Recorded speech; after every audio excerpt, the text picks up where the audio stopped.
why the hell did I do that? And you would talk about her so much about, she this, I love her. And then I would say, show her that you love her, but I've never been a person that brings trauma in her life. I'm trying not to cry right now. But I didn't know how to do that. I didn't know how to do that because I had so much trauma in my life that trauma is all I knew. What was normal for me was trauma.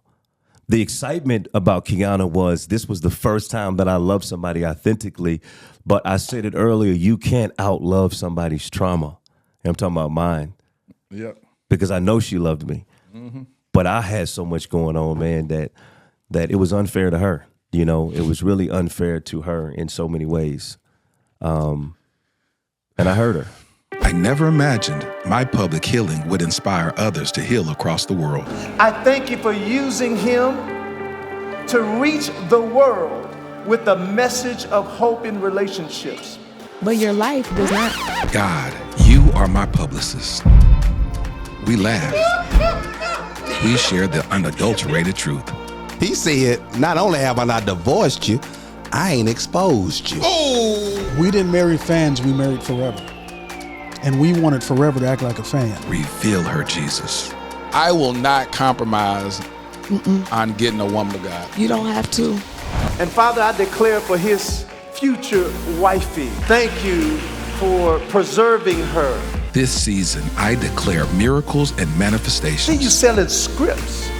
And you're unique. You ain't like nobody else. I noticed that right away. You being true to who you are, you're going to attract. It's a Hebrew word, hayil, and it was translated wealth, and it means people, it means men, it means resources, and it means means. I'm Lateris R. Whitfield, and this is the Dear Future Wifey Podcast. Welcome to the Dear Future Wifey Podcast. I'm your host, Lateris R. Whitfield. Listen, I am so excited. We have reached the milestone of 300K subscribers. That was a goal to hit before our 3-year anniversary on April the 15th. And we're already at, well, as we're recording this episode, we're at 322,000 subscribers. We've been growing leaps and bounds over the last couple of weeks. So thank you so much. A lot of you new listeners, thank you so much. But listen, are you still shacking up with us? If you're not counting that 322,000, then I need you to hit that subscription button and subscribe. Stop shacking up with us and make a commitment. Listen, as y'all know, this season, Miracles and Manifestation has been absolutely amazing, absolutely powerful. You know that I've been very, very intentional with the guests that I bring on the podcast. Today's guest, you saw him in season 1 of the Dear Future Wifey Podcast. He and his beautiful bride, you saw their whole journey while they were engaged. We saw them the first week of them being engaged. And so we're going to get an update. We're going to have a conversation. I have my buddy on the podcast today. So without further ado, welcome to the Dear Future Wifey Podcast, my homie, Cory Hughes. What's going on, man? How you doing, bro? What's going on? Now, one thing I do want to tell people, because I try to provide a safe space for my guests. I want that safe space to transcend not only from this set, but all the way through the comments on YouTube and whatnot. I don't take it lightly when I bring a guest on here and you guys trust me for this level of vulnerability, stuff that y'all have never shared with the world. I'm very protective over you. So I want to make sure, and I'm letting people know that if I see negative comments, I'm going to delete it on the YouTube channel, because I was asking God to get you to the place from a heart perspective where you can actually share what you've gone through. And we both believe that the time is now. The time is now, absolutely, man. Why is it now? You know, it's funny. When I was on your podcast the first time, we shot a video together, and I said, when you know, you know. Right. And just through this journey, just through this process, just through this timing, I knew it was time to tell the story. And I think that, you know, that my story will help a lot of men that have, you know, not dealt with childhood trauma, have unresolved issues that are impacting not only their relationships with their wives, but their relationships with themselves. Right. And so the time is now, man. I want to call this episode The Miracle of Honesty. The miracle of honesty. That's one of the things that we always beg people that we care about, whether it's our children, whether it's our loved ones. We say, just be honest, just be honest. Yeah. You know, we'll beg for them to just be honest in that moment, because if they can at least be honest, then the healing can take place. If they can at least be honest, I tell my kids all the time, if you be honest with me, then 9 times out of 10, you won't even suffer the consequence of it. And they know that, but they'll still lie. And I was like, this is crazy. And then they'll actually tell me the truth. If I ask them, hey, you know, what happened? When they come forward with the truth, I'll be like, all right, thanks for telling me the truth, and go about my business. And I try to create the atmosphere to just say, just be honest. Yeah. And so as you and I have been talking over these last couple of years, God has been pruning you and building you and shaping you and fashioning you for this level of honesty that will be shared today. So first of all, I just want to salute you for being the man that said, I'm going to be 10 toes down and tell my truth. Yeah, man, it's been a tough journey. You know, I think it was David that said that it was good that I was afflicted, that I may learn the decrees of the Lord. And what I've discovered in my journey is that sometimes affliction is life's greatest teacher. And you begin to learn more about God, and you learn more about yourself when you've been through some things. And it's funny, you talked about truth. You know, I tell my children, I tell everybody in my circle that I would rather have the ugly truth than a beautiful lie. There it is. And I think we've been conditioned to beautifully lie to ourselves and to our spouses and everybody else. But I think growth and healing starts with being honest with self. Facts. And oftentimes the truth is not always the prettiest. There it is. Yeah, there it is. One of the things that, so during our conversations we've had, what allowed me to bring you back on the podcast is you said, you know what? It was this one thing that you said before. You was like, hey, you need to bring me back. And I was like, it's not ready. You said, I'm ready to come on. I said, why? You said, because I was the one that messed up my marriage. Yeah. And I said, you ready? Yeah. Not saying that your spouse is blameless, but as a man, you're taking full accountability of your act in the marriage. And that's when I said, okay, now you're ready to talk about it. Those that didn't see the episode in season 1, the name of the episode was what? When you know, you know. When you know, you know. Those that didn't see it, we're going to take a moment and show you a snippet of the proposal. So take a look at this right now. So you ask me why now? Now, the reality is I've been asking myself that same question. Probably because I've been asked that question by my friends 1,000 times over the last week. And the same answer that I give them is the same answer that I give myself, and the same answer I'll give you. You just know when you know.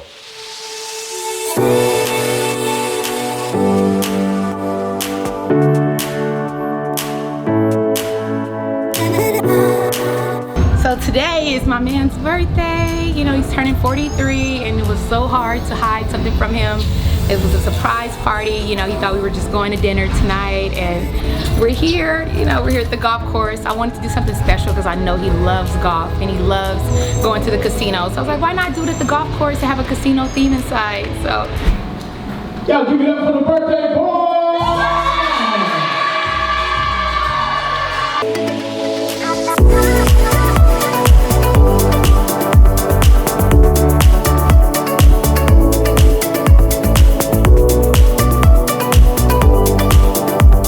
So I know for a fact she has no idea that this is going on. As a matter of fact, because I'm such a good planner, I planned for her to plan my own surprise birthday party.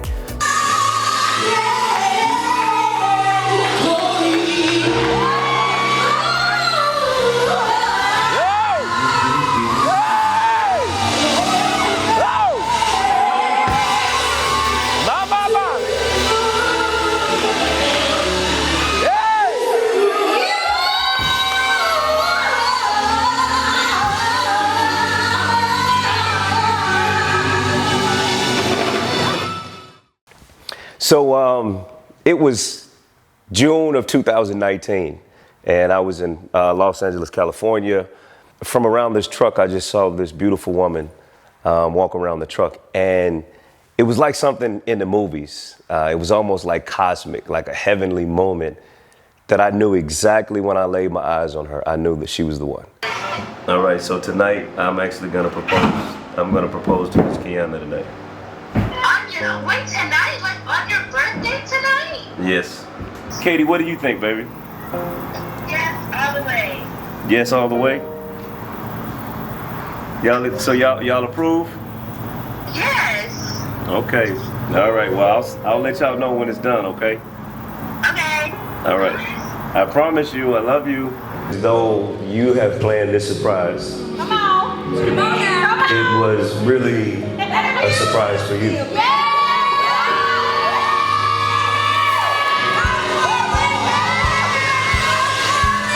So, out of everything that I could ask for my birthday, the one thing that I want is for you to be my wife.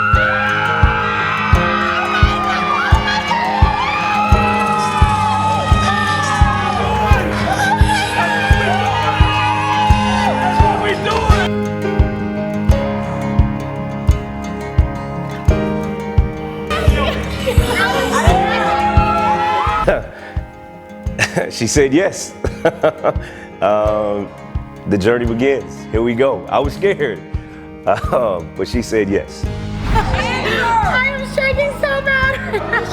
What you say? Wow! Oh, isn't that beautiful? Yes. Oh my gosh, my hands are shaking so bad. Yes. Oh, I love you. What'd you say? I love you. Yes. Say yes. Yes.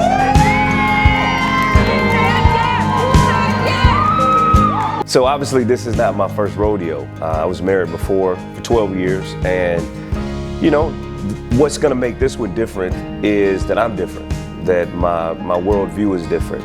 My experiences have kind of shaped me.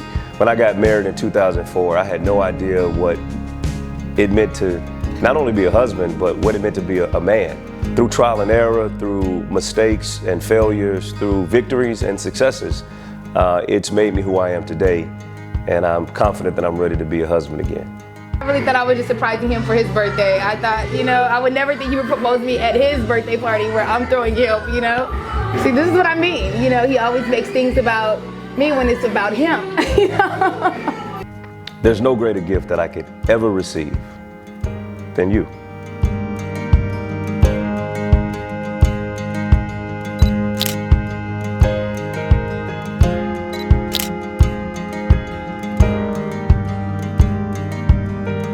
So Cory, when you go back in your mind, who was that Cory when you decided to propose to your wife, Kiana? Why? It hasn't changed. It hasn't changed. It hasn't changed. The first moment I met her, I knew. I was crazy in love with her. I could not explain it, but I knew she was the one. Now, what I did not know at the time is that she wasn't just the one for me, but she was the one that would force me to see me. And I think oftentimes we think, when vetting people and looking for partnership, we look for someone to make us feel good about who we are and to pour into love and to build a legacy with. But a great person, that your person, right, will not only cause you to increase your level of vision, but also your level of introspection. And so I can honestly say she was the first woman that I loved enough that I looked at myself and decided that, I want to be different. So when you looked at yourself, what did you see? You see this amazing woman, and you said when you first saw her, you set eyes on her, you felt like it was God that said that. So here it is. You felt like God said, this is your woman.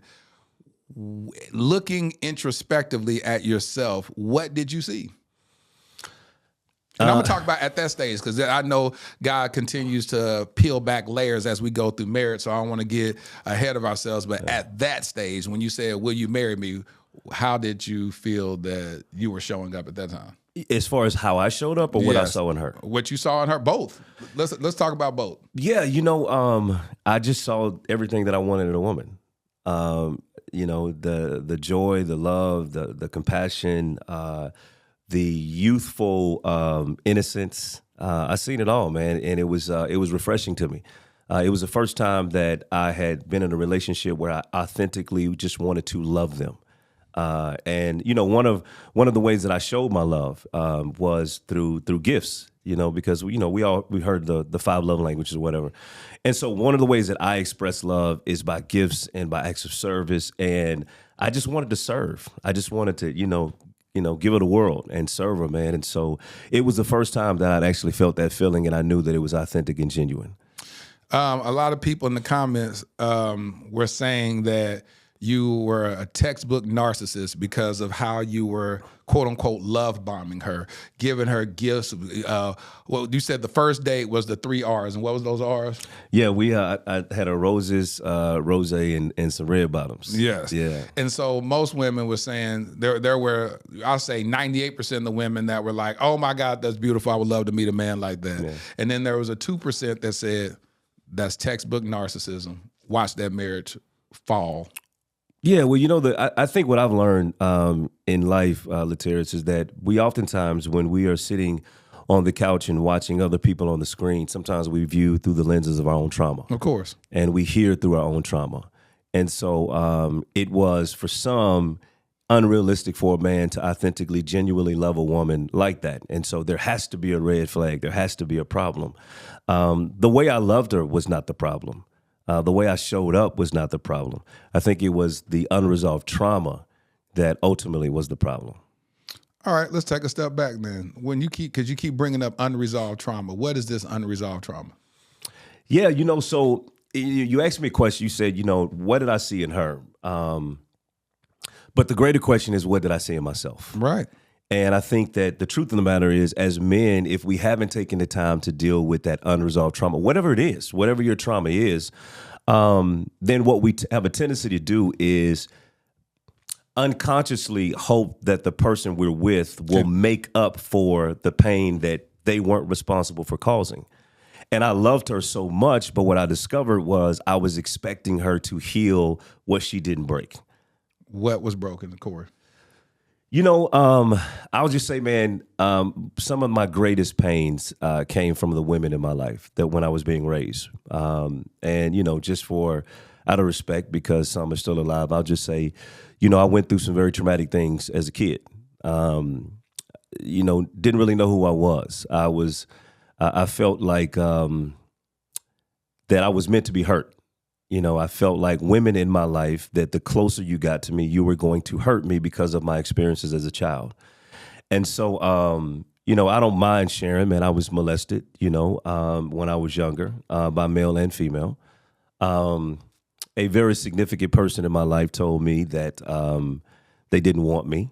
You know, I remember being told, you know, just some very detrimental things as a child. You know, I remember one of the things that happened. You know, I was a talker, you know, when I was in kindergarten and first grade, and my dad came home one night and he was strung out on drugs. And, you know, I oftentimes say that he beat me for hours, but in retrospect, it just felt like hours, you know, because I was that young. And, yeah, so he beat me to the point where, you know, I had blood in my little Fruit of the Looms underwear. I'll never forget that.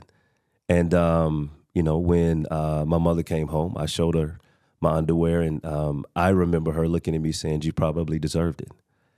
And so for me, what I did not understand at that time was, even at a young age, my respect for women was diminished because you know, my older sister molested me, you know, God rest her soul. So for me, what women represented was pain, was not trusting them, and made me feel like I deserved to be hurt. And so my whole life, Laterius, I can be honest, nobody ever had my full heart. They didn't have access to it. No. Because I had metastasized my pain, and the way I viewed women was really from more of an objection, right? You know, perspective. Kiana changed that. She changed the way I saw women.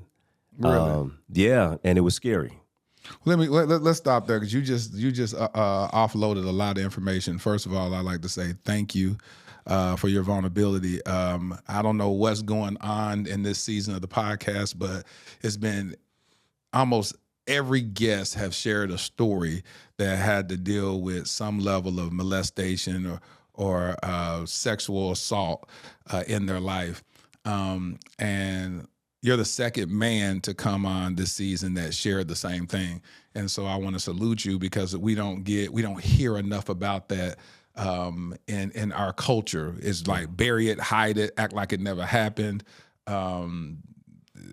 Yeah. So again, thank you. Man, I appreciate LT, but I tell people, I have children, and anybody that has children, sometimes you change diapers at 2 or 3 o'clock in the morning. And I remember changing my daughter's diaper one time, and I took the diaper and I threw it towards the trash can, and I missed and it rolled up under the bed. Well, I didn't know that it rolled up under the bed until 2 days later when I walked in the room and it had a stench.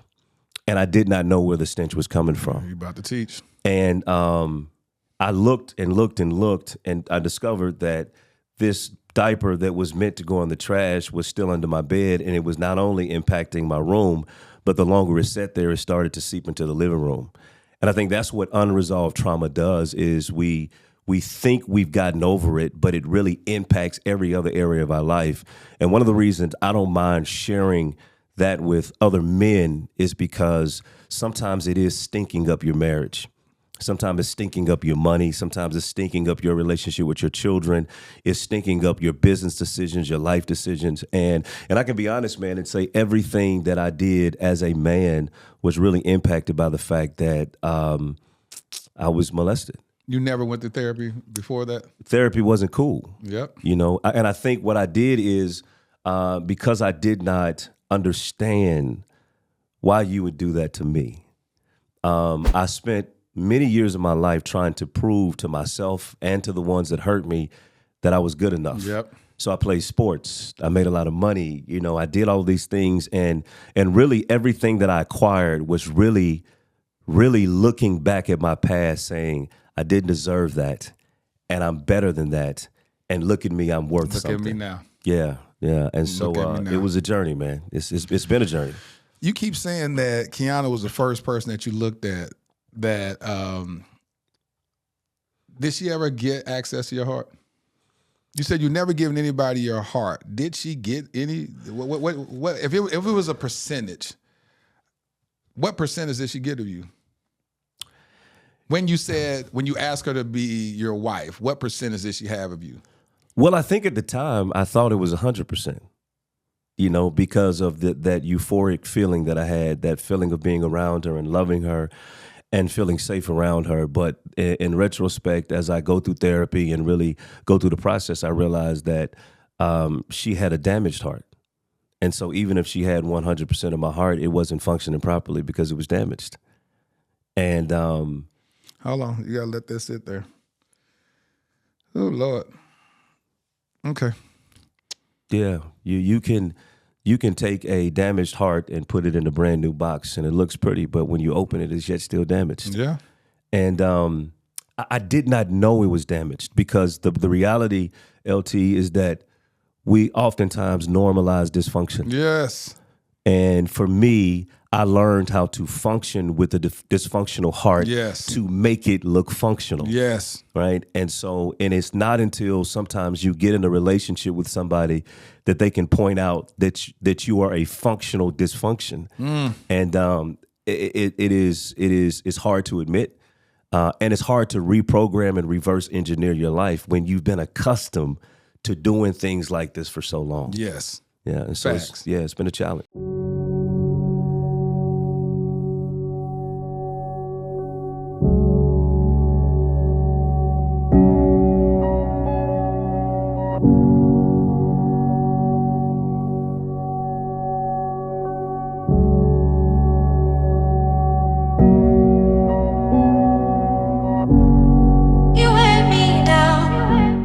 BET weekend at Delilah's.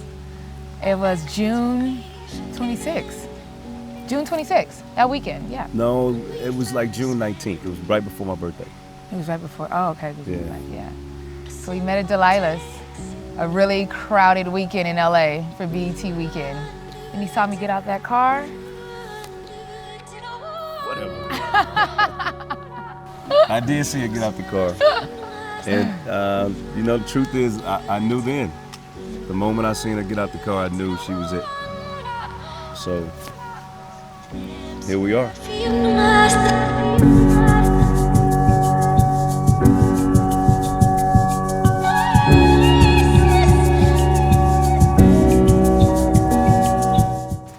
right, so I proposed to her on June 26, 2020, on my birthday. She planned me a surprise birthday, and I surprised her by asking her to be my wife. So I was sweating, trying to make sure the birthday went perfect.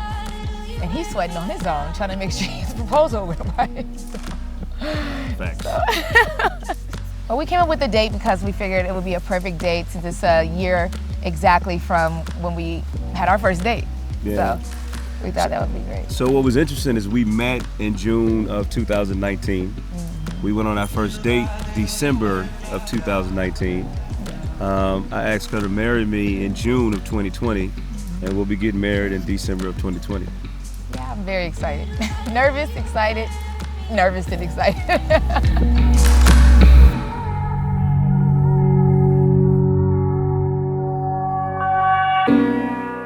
Not about the money or the look, it's more so about the experience with her and the journey that we're getting ready to take together. So I appreciate that about her. And the truth is, because she's like that, it made me want to do more for her. Aww. I would love to welcome my family and friends to come out to our wedding 12/12/20 and watch me become the key to Cory. You wear me down. My actions won't be forgiven. When we first met. So you're in therapy now? Every week. How's that been working? It's really good, man. It is really, it made me understand more about myself and the way I move, the way I think, the way I've moved in my life. You know, from the outside looking in, I was Mr. Successful. Yeah. You know, multiple businesses, college degrees. Making a ton of money. You know, doing very well for myself, beautiful family. But the reality is the driver of my life was a broken little boy. And have you ever, you know, even for the men that are watching, you know, there's been times in life where you did something and after you did it, you ask yourself, why did I do that? Yep. Oftentimes, therapy has taught me that was the broken little boy that was driving your life. Yep. And so all the money I spent seeking attention, you know, even the people that thought that I was arrogant and narcissistic, it wasn't that. It was I was trying to prove to the ghost of my past that I was worthy. Yep. When I say that I was physically abused by my father, I remember a time, and rest his soul, but I remember a time my dad and my mother separated, and my dad put a gun to my head and played Russian roulette because I didn't know where my mother was at. So you must understand, for me, I didn't trust men or women. And he kept asking you where your mom at. You kept saying, I don't know. And he kept acting like he's going to blow your brains out. And not acting, Lateris. He actually put a bullet in the gun. It was spinning and pulling the trigger. And pulled the trigger. Yeah. How old are you? How old were you? I was 7 years old. So when you, and that's why you have to be careful that you don't judge a book by its cover. Yeah, because you don't know what they've been through. Because you don't know what they've been through. And so for me, I didn't trust men, you know, I didn't trust women. And the only person that I could trust before I knew God was myself. Yeah. So I had to build myself up. I had to tell myself that I could do it. I had to tell myself I was great because nobody else would. And oftentimes it is received as arrogancy, but really it's fear. It's the fear of, what if they're right? Yes. What if I'm not enough? Yes. What if I'm not good enough? Boy, this is good. What if what they said to me is true? And it's a constant battle internally and mentally of trying to prove to yourself that you are good enough. And the moment somebody that you actually care about even alludes to you not being good enough, it sinks you down. Yeah, you crumble. You crumble. Yeah. And so for me, my defense mechanism was to not care what anybody thought. There it is. Because if I cared and you confirmed what had been put in me for years, you're right. You that person becomes right, and it just reintroduces pain in your life. Absolutely, man. Y'all were engaged when you met Kiana. How long were y'all engaged before you got married to her? So, you know, here's the interesting thing. You know, I tell people at Terrace that Kiana and I got married too fast and almost gave up too soon. We literally, from the day that we met, 6 months later we went on the first date. 6 months later we were engaged.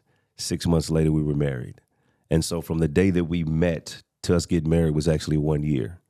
And it wasn't a lot of time. We didn't spend a lot of time with each other. And y'all were long distance. And we were long distance, and it was a pandemic. Yeah. And so one of the things that if I could go back and do it again, we didn't do marriage counseling. And so I think that was, in marriage counseling, you don't only find out your love language, but you also discover your conflict language. Yeah. You're talking about premarital counseling. Premarital counseling. Yeah. We didn't do premarital counseling at all. So, and that was part of that, as the man, as the leader, that was part of my responsibility to slow down.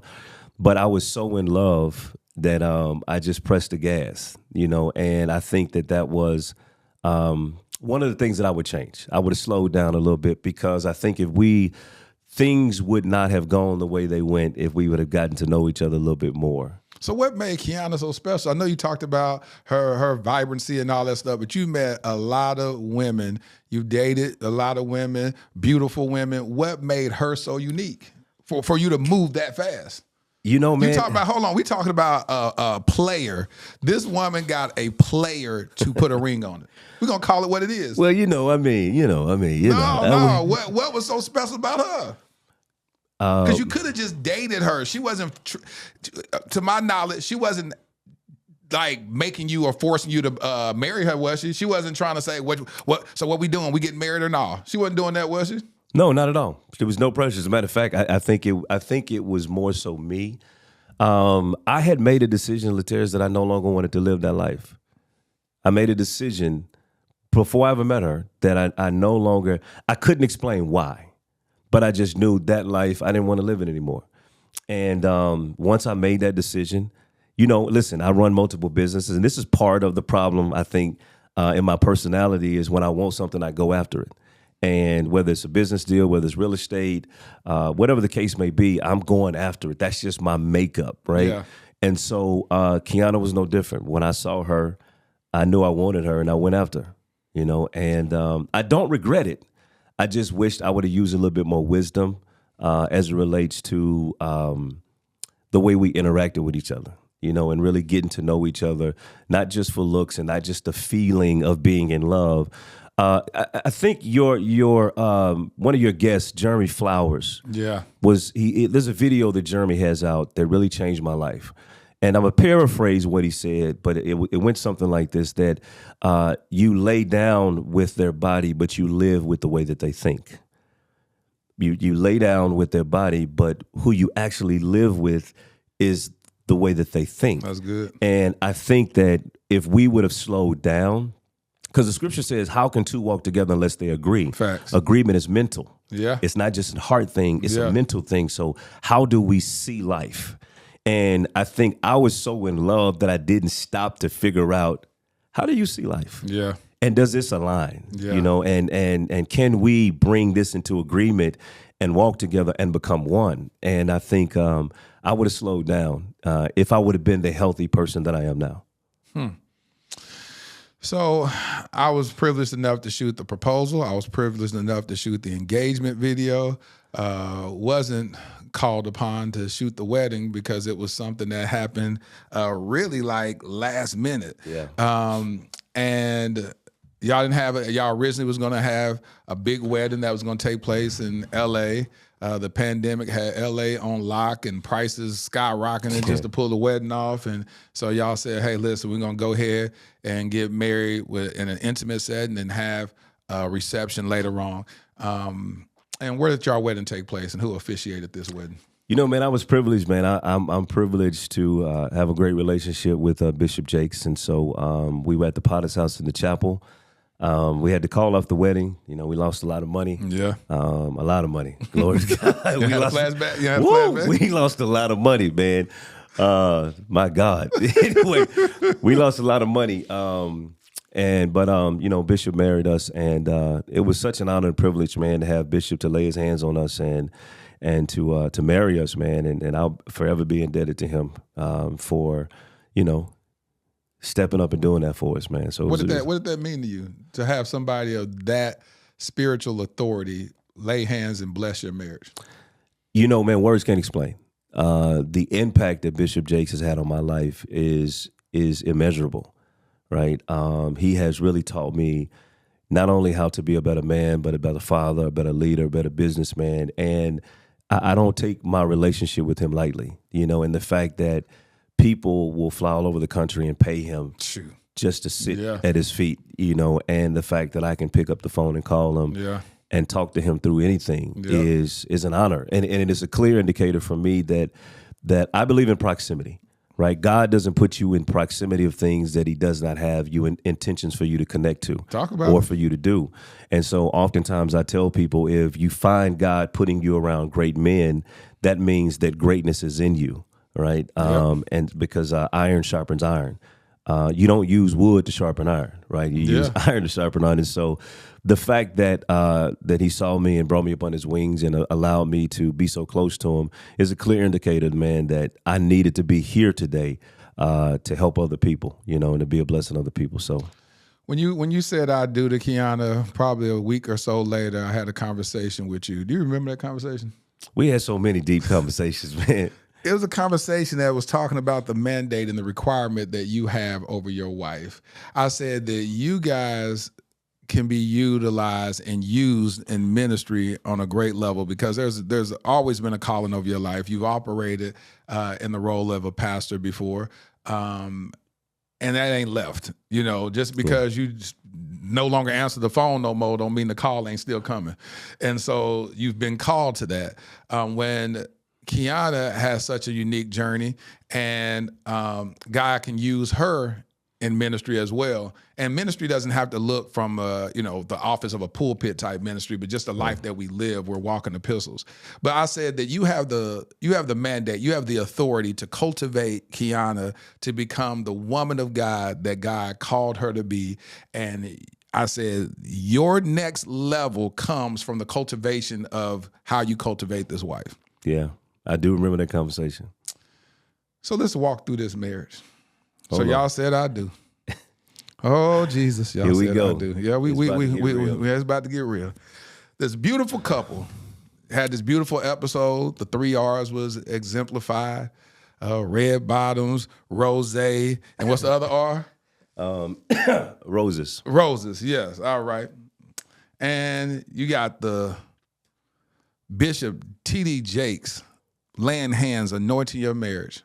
People pay $1,000, sit at his feet and learn. Yeah. You just got it from a phone call. It covers your marriage. You walk this thing out. You blamed yourself for this marriage crumbling. Let's reverse engineer it.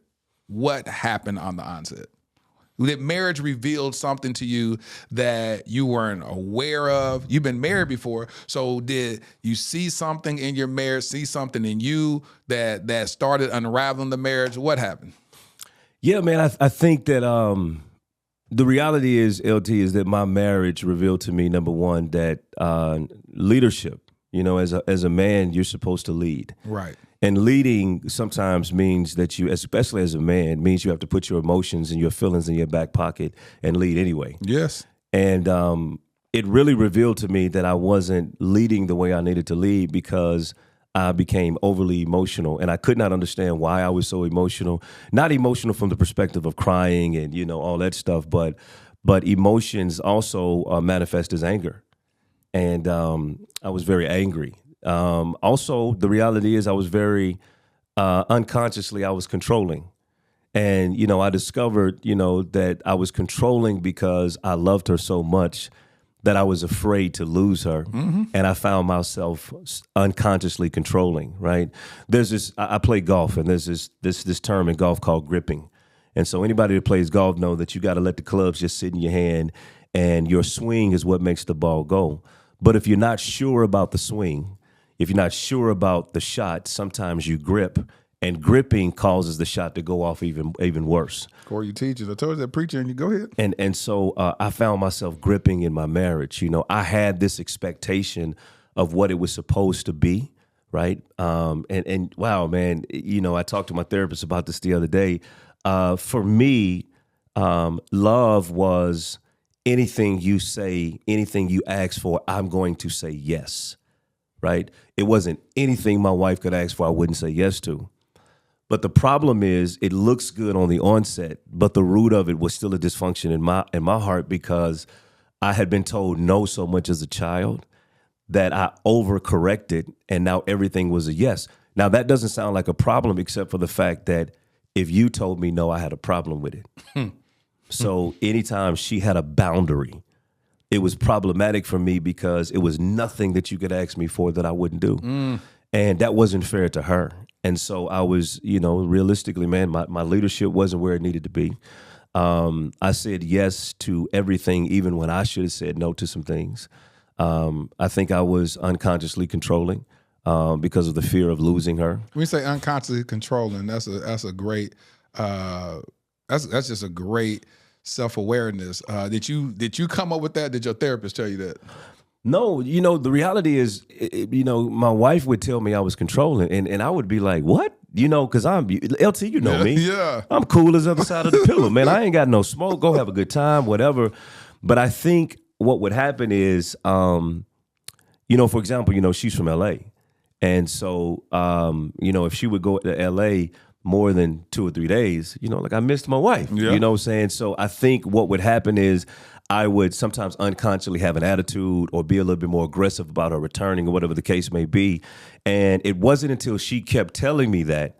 And oftentimes when a person tells you something, right, my first line of defense is to be defensive. I'm like, I'm not controlling. Like, ain't nobody ever called me controlling. I'm cool. Like, what are you talking about? Well, give reference to why she would go to L.A. It's like she's just going on trips to L.A. Well, yeah, it was tough, man. So her son was still in L.A. And so, Right. when we got married, everything was wonderful, man. And then, respectfully, her son's father is a great father. He's an amazing father, and I understood it, right?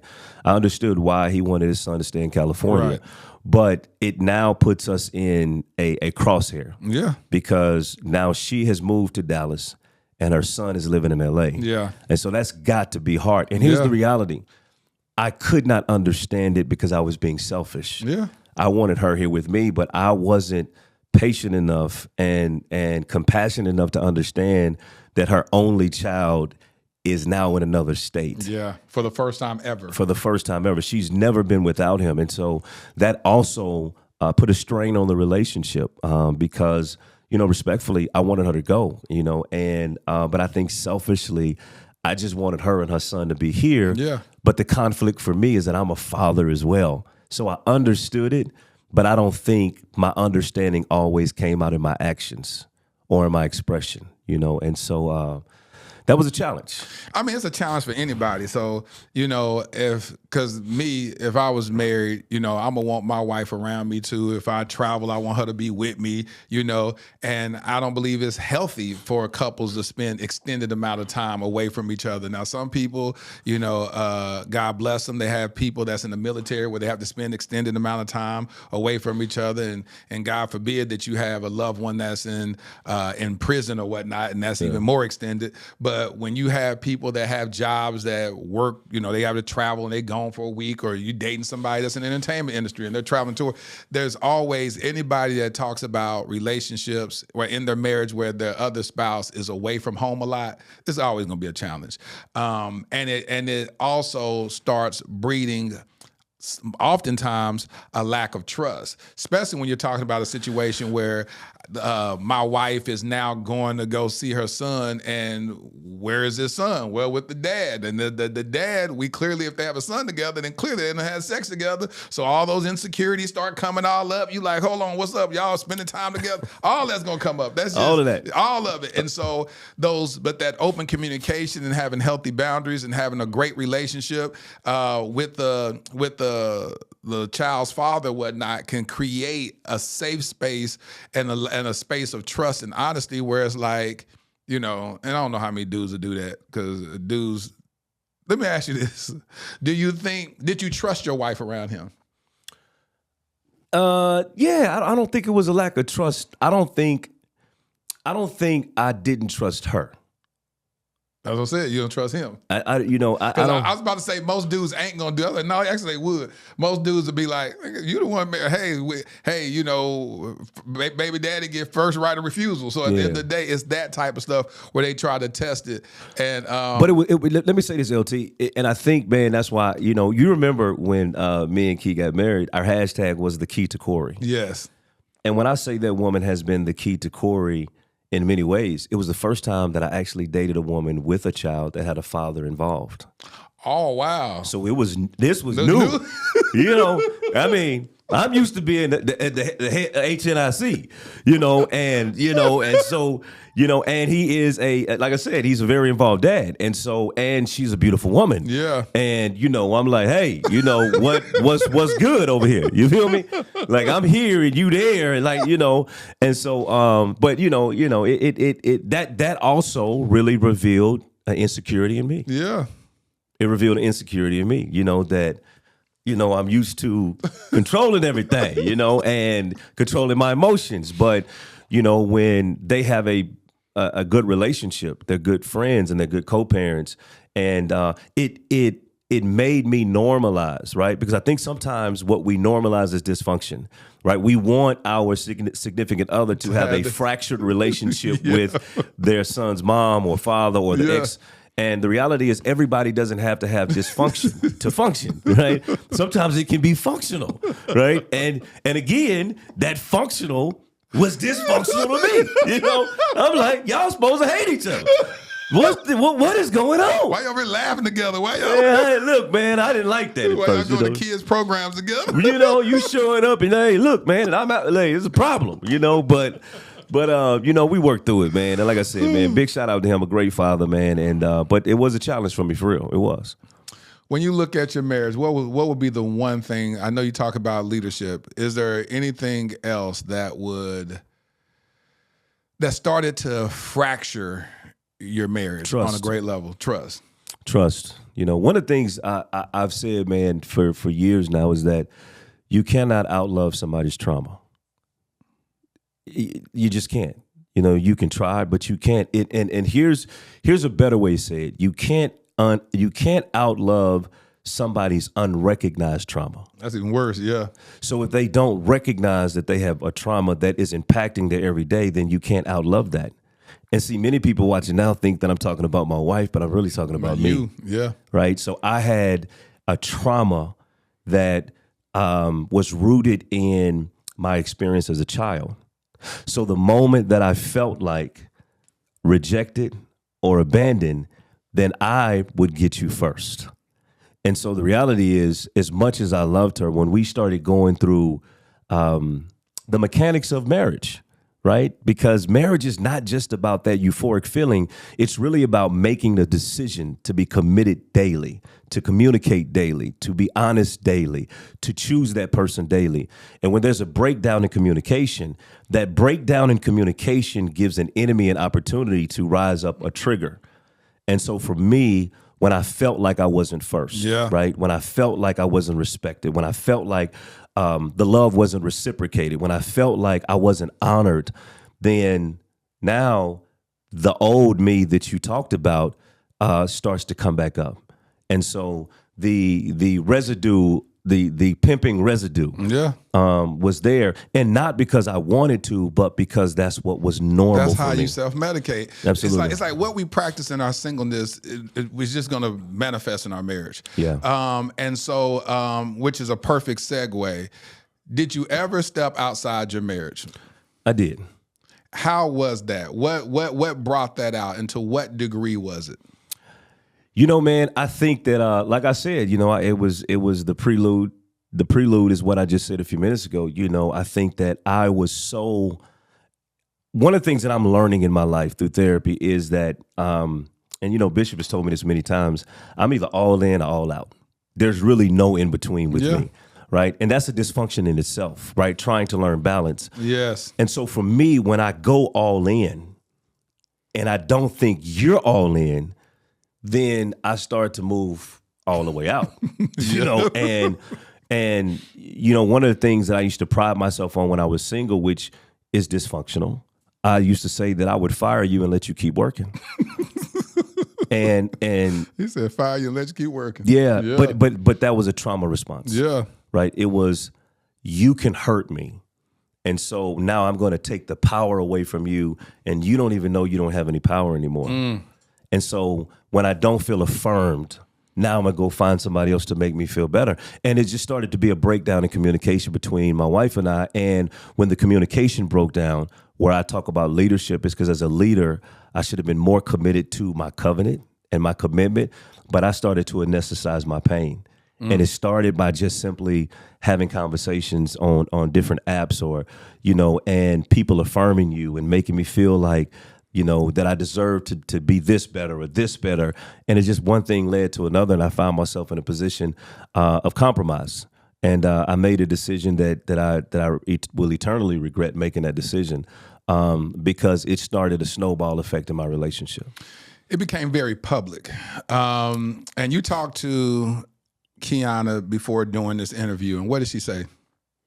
You talked to her. She gave you permission. She said, one thing about me, man, is I'm always going to cover my wife. Right. That is my responsibility. And before I said anything, I wanted to make sure that she was okay with it, that she felt comfortable with it, and if she wasn't comfortable, I wouldn't say it. Right. And so, she has given me the green light to share certain things because, she believes that our story may help other people as well. That's one thing I respect. That's why I keep telling you, see, ministry looks different. It doesn't mean that she got to get up there and preach. Just to trust you enough to go share the story. Yeah. That's what ministry looks like. Yeah. And it's so unfortunate because, and I'm telling you, watch your DMs blow up. Watch your DMs blow up by so many people saying, me and my wife going through the same thing. We going through the same, wow, when you said this right here. And you're going to see an outpouring, thank you, Holy Spirit, of people sharing with you the fact that God can't heal what we won't reveal. And so the fact that you are revealing it is giving a black eye to the devil and letting the devil know, no, you didn't win and you ain't right about me. That now I've gotten the power to tread and trample over serpents. And that's why the Bible says that we will be overcome by the word of our testimony, by the blood of the Lamb. That's right. And so that's what's so beautiful about this whole thing. So I'm glad that she's giving you the green light to just talk and share so people can get set free, so you can get set free, so y'all can get set free. Absolutely. And y'all had a very volatile time in y'all's marriage, which we'll talk about a little later. So you were on Clubhouse, you were on these social media sites, you're doing all your stuff, you dropping these gems, women coming to you, wow, so amazing, King, you so amazing, King. That was dope, man, dope, all dope, of dope. that. Dope. Next thing you know, you go from these words of affirmation, because that's your love language, is words of affirmation. Now they're affirming you, and now you in this compromised position. And when I talk about leadership, I got a good friend of mine named Dr. Renee Greer. She's in Dallas. She's a therapist. And she has this slogan, and I can't say it the way she says it, but it's basically own your SHIT, right? And I didn't own it. I needed to be affirmed, and I was looking for my wife to fix what she didn't break. And when she couldn't fix it, I got angry. And I wanted somebody tell me that I'm good enough. And here's the thing, you probably couldn't tell by the success that I've had, of course, that I still was broken, and I just needed somebody to tell me I was good. And the danger in not doing that personal development is, the devil knows exactly what you're looking for, what you need. And so here it is where my mouth is saying that I love this woman with all of my heart, but the trauma and the brokenness in me has caused my actions to say something completely different. Yes. And I find myself entertaining a situation that if I had not been inebriated by my pain, I would have never even entertained. And so it became public on social media. And I'm going to let you tell this story because you brought this up, and I wasn't even planning on talking about this. You said, no, I want you to talk about the situation with the domestic violence stuff. And I was like, what? You want to talk about it? He said, talk about it all. I said, oh, okay. So talk about it, Cory. Yeah, well, one of the reasons I want to talk about it is because it became extremely public. Right. And that was one of the most painful seasons of my life, brother. One of the most darkest times in my life, because I learned this about people, that they don't need the truth. They just need a trending topic. And I had so many people that I thought knew me that they really crucified me, and at one point, man, I had become the Christian poster child for domestic violence. And the truth is, that's not what happened. My wife and I did get into a very heated argument, and she found out some information, and my smart mouth made the situation exacerbated a little bit more than and I do. So we found out some situations. Found out you was cheating on her. Yeah, she had found out that I stepped out. Okay. Yeah, she found out that I stepped out, and she found out some information. What's the information? What does that mean? Well, she just got mad. She found some information. She found out that you didn't pay your taxes that year. She found out you were cheating on her. It's still very embarrassing to talk about. Why? Which part is the most embarrassing? The fact that you cheated because you just said that earlier, or the fact that what part? The fact that I loved her so much that I couldn't believe that I was doing what I was doing. Not the public. I was embarrassed because I genuinely loved that woman. And why the hell did I do that? And you would talk about her so much about she this, I love her. And then I would say, show her that you love her by never being a person that brings trauma in her life. I'm trying not to cry right now. But I didn't know how to do that. I didn't know how to do that because I had so much trauma in my life that trauma is all I knew. What was normal for me was trauma. The excitement about Kiana was this was the first time that I loved somebody authentically. But I said it earlier, you can't outlove somebody's trauma. And I'm talking about mine. Yep. Because I know she loved me. Mm-hmm. But I had so much going on, man, that it was unfair to her. It was really unfair to her in so many ways. And I hurt her. And so she took a picture on the back of an ambulance and said that my husband had choked me. What happened that night? Well, it was during the daytime, and I was at work, and she was spazzing out, which she had every right to, and but the truth is, and she wouldn't mind me saying this, but my wife is from South Central LA, all right. You're trying to say she's from the hood? Okay, I'm just saying. She from South Central LA. And LA has a baseball team, the Los Angeles Dodgers. And I'll just say I discovered that day that my wife could be a pitcher for the Dodgers. Speaking of Dodgers, I had to dodge, artifacts that were thrown in your direction. The facts and the picture frame that was thrown in my direction. And, at that time, and I won't make any excuses for my actions, but at that time, a glass was broken by my head. I was triggered because it reminded me of abuse from your father. Not only that, man, but when I was 16 and, folks were shooting in the car and the glass was breaking. So when I heard that glass break, something happened. And then when I looked up and I saw her face and I felt like she was charging at me, I did grab her, but I didn't grab her to hurt her. It was more so get off of me, and I think she was afraid, I'm not a little dude. And it just went from there, and, what was said on social media, what was presented is not what happened. What happened is exactly what I said. I walked in the house and, South Central LA was out in full effect. I call it Kilo. I call it Kilo. Kilo was on one, and arrogant Cory showed up, and I exacerbated the situation. But the reality is, man, I would never hurt her, and but I took the heat because at the end of the day, I should have just grabbed her and hugged her, or I should just walked away. But I did grab her, but it wasn't the way people thought it was. It just wasn't like that, and that was hard for me, man. So when you cheated on her, was it for sex or was it for attention? Was it for validation? Is it that? Do you think you have a sexual addiction? Do you think and you're unpacking the therapy? What have you discovered? I discovered, man, that being molested at a young age will manifest in your adult age in many ways. And so, yeah, I think it had a lot to do with my actions. The consistent, constant need to be affirmed, the constant need to conquer. It's just a lot of things, man, that I had to deal with that I brought to the marriage, And again, like I said, LT, me cheating had nothing to do with my wife. And I tell people all the time, like when your spouse steps out on you, it is not an indictment on your worth or your value.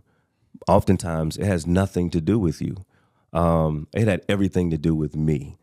And that's why it's kind of hard for me to talk about, but I want to help other men, right? Because it's a duality to it, LT. It's because I think some women internalize being cheated on like they're not valuable or they're not worthy, and that's totally not the truth. Oftentimes, it is the man that has been broken. And what I've discovered, as I'm preparing to, write another book about this journey, is that oftentimes for a man, his first major pain comes at the hand of a woman. And for a woman, her first major pain comes at the hand of a man. Facts. And that's why you constantly see this battling between each other. But really what the battling is, it is the hope that somebody can redeem what the other person did. And I was broken, bro. Cory, you know what I want to talk about. I know, man. And listen, man, you know, we here. We here? We might as well go and have a conversation about it. So a lot of times people, they introduce certain things into their marriage. Yeah. A lot of times I've met women who said that, listen, I don't believe that a man can be faithful. So I don't see a problem with us sharing women and doing threesomes and that type of stuff together. The culture has shifted and changed a lot. I have my views about that because I believe that once you start introducing certain things into your marriage, then I've never seen, and I mean they're out there. It's probably somebody gonna challenge me and say, "Well, me and my wife, we do threesomes and we're polyamorous. We do all these things and we have these boundaries and we're faithful." The ones that I've met, friends that I've known, they may start off that way, but then somebody in that relationship break some boundary and step outside and do something they didn't agree upon. Yeah. Did you and your wife engage in threesomes? Well, I think we tap danced around it. We tap danced around it, man. We were, and this is why I talk about leadership, right? Because I knew you was going here, right? I knew, y'all. So put your seatbelts on because I knew he was getting ready to go here, right? We got talk. All right. So I'll just tell you, man. I think going back to the very beginning of this podcast, I was used to having, a lot of options. Right. Right. And so I'll never forget, man, we were in Vegas one time and a young lady walked up to us and it was just the strangest thing. And she was just like, "Hey, I want you and your wife." And I, kind of look, I was like, what? Wait a minute, And when I looked at Kiana and it wasn't a definite no, that opened up a whole nother portal in me, and,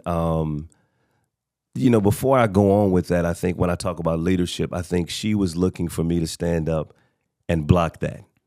And instead of me blocking that, I exacerbated it and I tried to exploit it. And that's where the leadership part comes in. And so, that's good. And then, LT, you ask whatever question, I'm gonna keep it a buck with you, man. But we tap dance around it, man. And I think the reality is, explain what you're saying. Tap dance. You didn't tap dance around nothing. You didn't tap dance. Well, we're gonna call a spade a spade. Tap dances. Oh, we close to it. We ain't gonna really do it. We gonna flirt around with it. Y'all were fully engaged in threesomes. Well, yes. That's the answer. Yes, that is the answer. Okay, all right. That's it. It's yes. Yeah. There's some nuances to it, right? There's some nuances to it. And I won't go into all of the details. Right. I'll just say it was more me pushing the agenda, right, than it was anything else.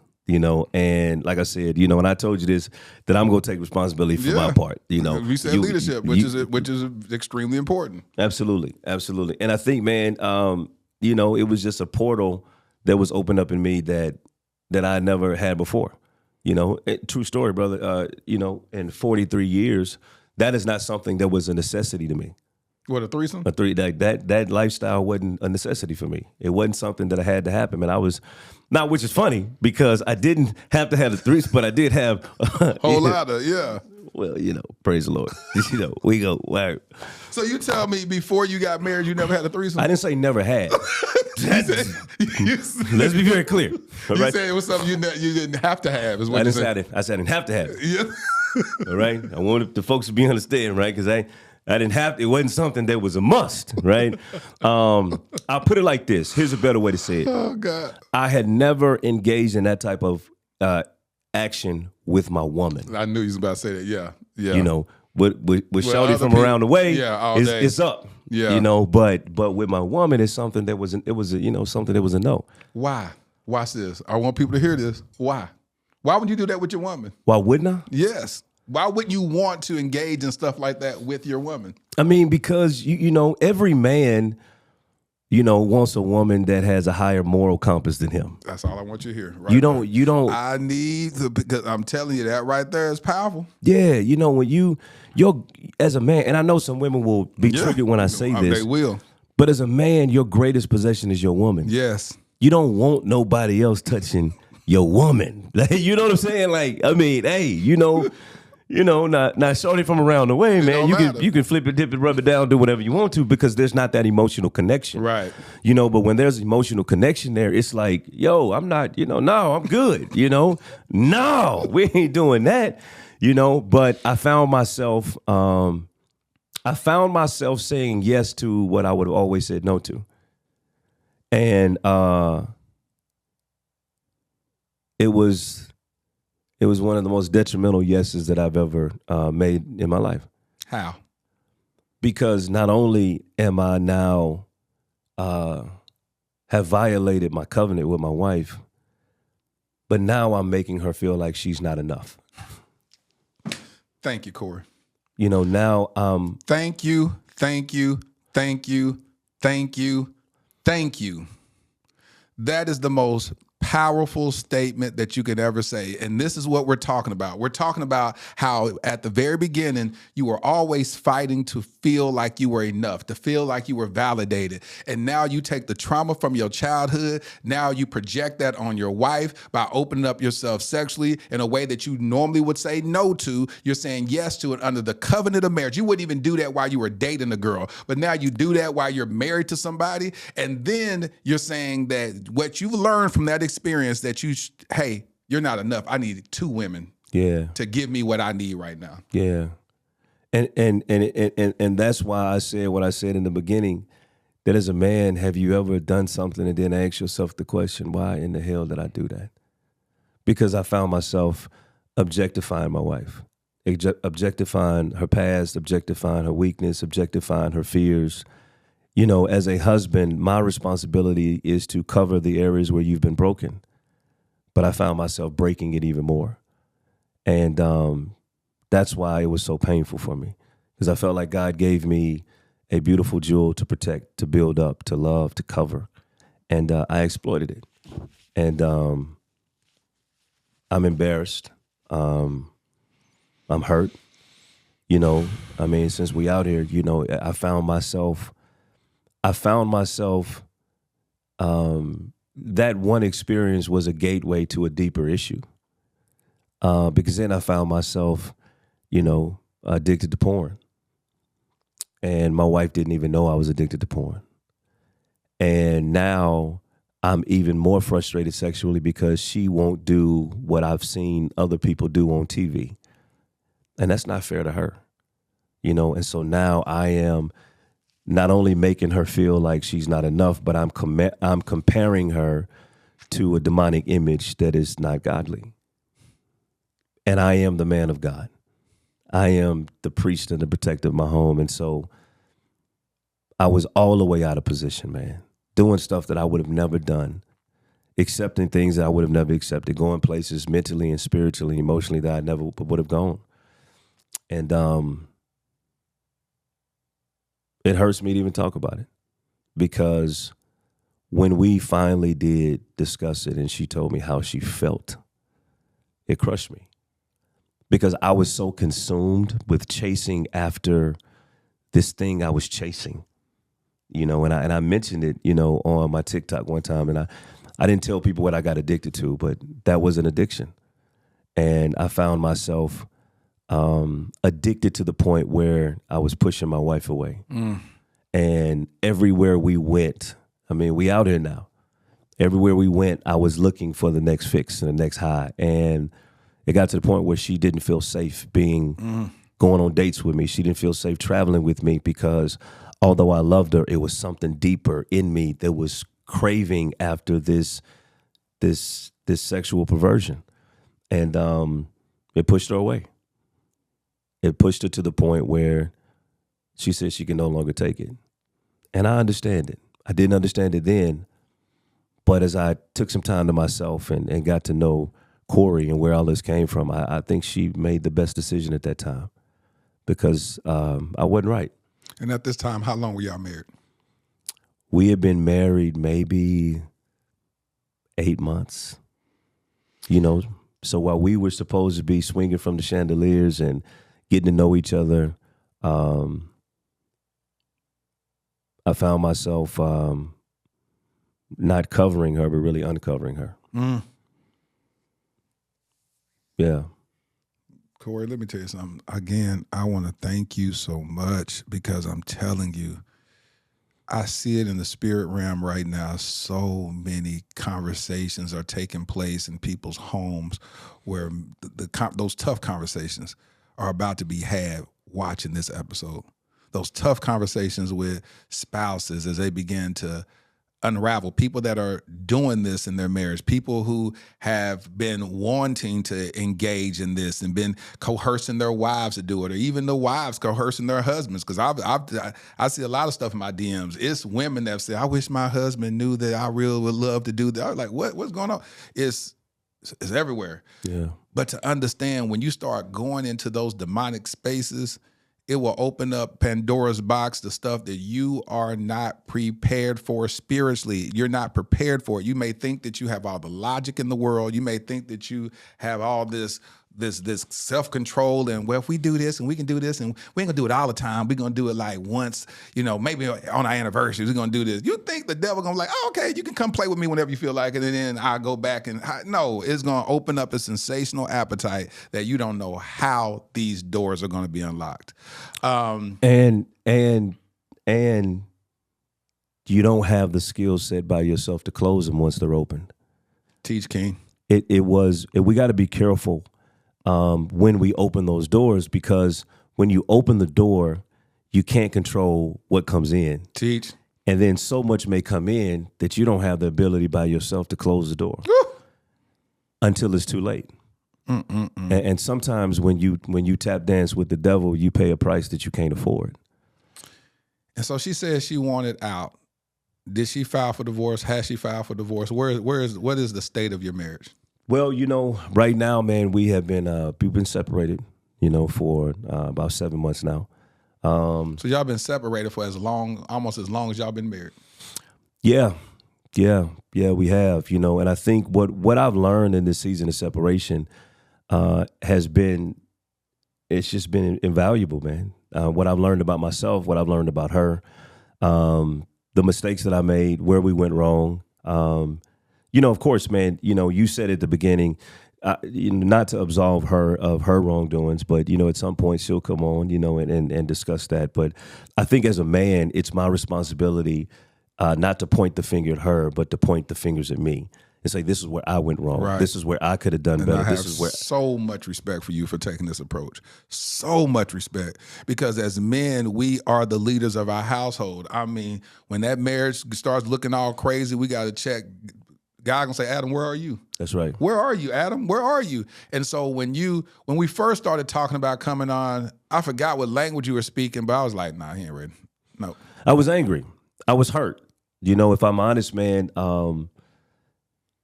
Oh, wow. There's a tissue over there? Man. Yeah. When she packed up and left, it was one of the darkest days of my life. Yeah, it was tough, bro, because I loved her, and sitting in that house by yourself, not smelling the rosemary on the potatoes, not hearing the music, not hearing the children, and you in isolation, it makes you reflect. And that's why David said it was good that I was afflicted. Yeah. That I may learn that, number one, Cory, there's an anointing on your life, and you can't play with the devil because he coming at you hard. Very, right? very The one so. thing that I wanted to be was a husband. And as soon as I became a husband, now portals are being opened up and opportunities that I never had to deal with before. And the day she walked out of my life, man, besides the day I buried my daughter, was the most painful day I've ever experienced in my life. And I just had to reflect. You know, I just had to really look back and say, man, this pain, here's what's crazy. I was sitting at the Potter's house. Bishop Carolyn Showell preached a message the day before my wife said she was leaving. The title of the message was, Don't Waste the Crisis. Don't waste the crisis. And I made a decision when she left not to waste the crisis, not to do what I normally would do. Normally, I would go and anesthetize my pain somewhere else. Normally, I would point the finger. You heard it. Normally, I'd be angry, and it's everybody's fault but mine because I don't deserve this because I loved her. Right. But outside of me loving her, I hurt her. I lied to her. I manipulated. I controlled, and all of those things. And I had to deal with those areas of my life, man. And so it's made me have the courage to come on and tell the story. Because there's been some women that have been broken by broken men, and they've internalized what that man did to maybe be an indictment on their worth, and it's not fair. Men, we have to stop, go to therapy, and be honest with ourselves. There are some things in our past that is impacting our present day decisions. Yes. And for me, it took my wife leaving me for me to stop and for me to think and for me to say, man, I got to do better. Do you want her back? With every fiber in my body, man. You know, I love my wife. What are you doing to win her heart back? At this point, I'm just trusting God, man. You know, I think I'm a talker for a living. I could convince anybody of anything, but actions are more important. There it is. And so I don't put pressure on her. I do what I say when I say I'm going to do it. I love her unconditionally. I give her the liberty to be who and what she wants to be. Because the reality is I don't get to control whether she wants to come back because I cause pain. Hold on, stop. It's a lady shouting right now when you just heard that. I'm telling you, I'm seeing so much stuff in the spirit realm. Somebody was just like, thank you, because her spouse, her boyfriend, her fiance is saying, well, you need to do this. I said, I'm sorry. I said, why don't you just get over it? Yeah. But when you just said that, you gave her reference to the sound of what remorse truly sounds like. Yeah. When you hurt somebody, you don't get to speed up their healing process. Right.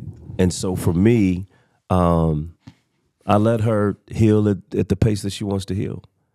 And that's just it, you know. And the reality, Lateras, is I have gotten to the place where I'm going to be okay either way. Because number one, if she comes back, thank God. If she doesn't, then I love her enough to know that she deserves to be loved properly. There it is. And it was a lesson for me that I don't do this again, that I don't duplicate this experience. Yes. I had to learn from this. It had to happen. I had to experience this pain. And I've always been a hard-headed kid. And sometimes I have to go through pain to learn. And so and see, and that's what my first marriage, only been married one time, but that's what that was for me. It said, I learned from that. I made a decision to walk away from that marriage, but I said, I'd be dang if I do this again. So I'm going to do everything I can to learn these lessons so that I can be a better man when I show up in that next marriage. That's the reason why this conversation is so important to me. These conversations and episodes are my personal life. This is you've been etched into the quilt to my love journey. And so to hear you talk like this, to hear you be in this place of self-awareness, to hear you share stuff that never shared publicly, lets me know that you're at this place in your life where God can truly use you. Yeah. All the other stuff is smoke and mirrors. This is where ministry begins. Ministry is always birthed out of brokenness, period. Yeah, man. You know, when I was in my darkest moment, man, God said that I had to break you to bless you. Facts. And I didn't see it coming, you know, but it has been, honestly, LT, one of the greatest seasons of growth, self-awareness, maturation, maturity. Yeah. I'm no longer a victim, you know, but I take responsibility for my actions. And like I said, you know, listen, the world knows, man, I love my wife, love her with all my heart, and I will always love her. But I do understand that some things are hard for people to come back from. Yeah. And, you know, you pray for grace and mercy, but if not, then you learn from it. Facts. You know, there's a lesson in every loss. Facts. And every failure does not have to be fatal. Every failure does not have to be fatal. And it's not fatal just because it didn't end the way you wanted it to end. Because where oftentimes we try to put a period, God is maybe just putting a comma and saying, you had to learn this before I take you here. And so that's just the place I'm in now, man. I love her with all of my heart, but I love her enough to know that God is in control and not me. You are in an anointed space right now. I want you to look at that camera, and I want you to talk to the men on whatever God allows you or is bringing to your mind to speak to the kings. Yeah, brothers, I'll just say this. My father, before he passed away, there's a video that I had an opportunity to go and do a documentary with him. And he said, man, when you get a good woman, make sure you keep her. You take care of her. And that is opposite of what the world teaches, right? And it's interesting that my dad taught me that on his deathbed. But when he was young and vibrant, he taught me that women come a dime a dozen. Mm-hmm. And a woman is like a bus stop. If you miss one, stay there. Do you see the interesting dichotomy here? When he was living, he didn't value women, but when he was dying, he said, if you get a good one, make sure you keep her. I want the brothers to understand that my prayer for you is that you don't have to get to a place of death before you value what you had in life. A good woman, the scripture says, causes you to obtain favor. You make more money. Life is just different when you have a good woman. But here's the reality. Oftentimes, we can't keep the good woman that we attract if we haven't become the good man that we need to be to maintain that relationship. Teach. What does being a good man mean? It means that you deal with your trauma. You own your stuff. You stop blaming them. You take accountability. You stop making excuses, and you stand up. And you got to take whatever comes along with it. But that's your responsibility as a man. And if you pursue after your purpose, your vision, your dreams, and whatever God has called for you, that woman will come alongside of you. And if you do the right thing, the right results will happen. Cory, thank you. Yeah. Thank you for blessing the world. You have no idea of the spiritual impact that you just made today. You have no idea. You have no idea. And when I say I'm thankful, I'm humbled that God would use this platform to cause a ripple effect for what you just did today. You have no idea. You have no idea. Man, well, I appreciate it, man. I appreciate, you know, and I'll say this openly, man. I appreciate you, you know, being almost like a co-pilot in our love story. Yeah. And, you know, we've had many conversations. So I think one of the reasons, you know, and to the people that are watching, I think one of the reasons that he trusted to bring me back on is because he knows how much I loved her. Yeah. He knew that Yep. me and that brother had real deep conversations. We have some some tough conversations, right? So, and then we have other conversations too, praise the Lord, you know. But you know, man, I want to see men heal. You know, and I think the reason that I came on, somebody asked me, they said, man, why are you going back on if you guys haven't divorced and you don't know where you're at? I said, because oftentimes people tell the story once they've overcame, but many people don't tell the story while they're going through. Yes. And I'm telling the story while I'm going through so that when somebody else is going through, they can watch this and say, oh, this is normal. That's what I'm talking about. This is part of the process. This is part of that growth process. I shared the story about my father for a reason. Because sometimes as men, we have to unlearn what we've learned. Yes. We have to be willing to break the mold that molded us so that God could mold us the way he wants to mold us. And so for me, I had to unlearn the lack of value for women, that misogynistic attitude, that arrogant attitude that I had. And it took a woman that I love to help break me so that God can bless me. And so I think I'm better for it. And I still say that she is the key to Cory. Hey, listen, y'all give it up for my boy Cory Hughes, y'all. Ladarian, thrusted suddenly into Child Protective Services in 2015. My nephew, black, a boy. The likelihood of being adopted outside of kinship, slim to none. Armani, 16 years old, black, a boy, with 5 years in the foster care system before I even knew his name. The likelihood of ever being adopted, yep, you guessed it, slim to none. While Ladarian and Armani were trying to survive and barely thrive in an overpopulated and underfunded foster care system, I was living my own life, doing well professionally.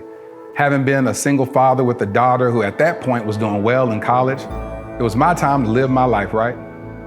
Wrong. I felt unsettled, tireless, agitated. There are just too many of our black children stuck in ambiguity and in the limbo of the foster care system. In 2017, I legally adopted my nephew, Ladarian. Fast forward to 2019, I had no ties to this other young king, but I felt God instructed me to adopt him also, and I obeyed. Starting over with parenting should have been enough, right? Working with various foster care and adoption agencies to help bring awareness to the countless young black kings in the foster care system should have decreased my agitation, right? Joining the board of directors of Advantage Adoption, an organization that helps find permanent adoptive homes for children in foster care, should have led to some type of resolve, right? No, not at all. None of it felt like I had done enough. I now realize that every one of those experiences was laying the fundamental foundation for my life's mission, Kingdom Royale. Kingdom Royale will be a luxury, state-of-the-art home for foster boys. Our first location will be in the Dallas-Fort Worth Metroplex. We will utilize the whole person approach that instills identity, empowers them to advocate for themselves, and enlightens them regarding new perspectives and limitless options that they thought were impossible. Though the young kings will attend the local public schools that are in proximity to Kingdom Royale, our at-home curriculum will broaden their worldview through participating in the arts, attending various cultural events, learning about and engaging in multifaceted discussions about current events and even relevant historical context, introducing them to gardening and landscaping and even caring for our animals on our farm and on-site stables. We just launched our Startup Capital campaign with the goal of raising $2.8 million. Now, why $2.8 million? Well, in 2017, I created a web series in which I performed random acts of kindness for targeting the homeless community. One of the most notable successes was that one of the videos went viral, garnering 28 million views. However, one of my biggest regrets is that I didn't raise a single dollar to help in implementing a more sustainable plan for the homeless community. So throughout the years, with much remorse, I reflected on not maximizing that moment. I knew if at that time, just 10% of the viewers donated $1, we would have raised at least $2.8 million that could have really established long-term support for the homeless community, or at least started a long-term initiative to do so. This is my do-over. This is our new beginning. Together, we can attack this at the root by specifically helping our homeless black boys who are already disproportionately represented in the American foster care system. I'm Laterris R. Whitfield. I've been nominated for 3 regional Emmys documenting my work with the homeless as well as my personal adoption journey. Despite those accolades, the greatest award for me is truly providing the infrastructure for a transformed life. Visit kingdomroyale.com for more details. Crown a king and make a donation today.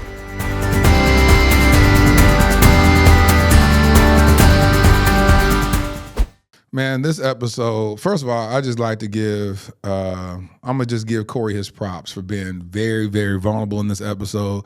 Hey, as y'all know, I try to create a safe space for my guests that extends even in these social media streets. So if I read comments where y'all been extremely negative and not edifying, I'm going to delete it because I don't, I value when my guests come on the platform and share like they do. Because the whole point of them sharing is not only for my learning, but also for you guys to glean insight and wisdom on how you navigate in these dating streets and those in your marriages. So hopefully you learned a lot from this episode.